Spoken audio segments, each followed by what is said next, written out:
Hello guys, তো আজকের আমার গোপালকে পঞ্চামৃত দিয়ে স্নান করেছি। এটা শ্রাবণের সেকেন্ড সোমবার। আর দেখো, ওকে স্নান করানোর পর ভালো করে পাউডার মাখিয়ে নিলাম।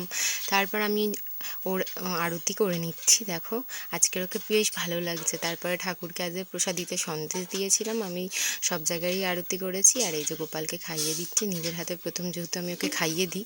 দেখো তো কি মিষ্টি লাগছে। আর ছোট্ট একটা মালাও গেঁথে দিয়েছি। আজ যেহেতু ভোলানাথের দিন, তো ভোলানাথকে একটু স্পেশালভাবে ট্রিট করেছি।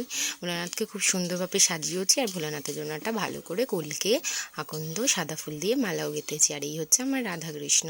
তো আমি বাইরের ঠাকুরকেও আজকে জল ঢালতে গিয়েছিলাম। তারপরে এসে আমার ঘরের ঠাকুরকে জল ঢেলে পুজো সম্পন্ন করেছিলাম।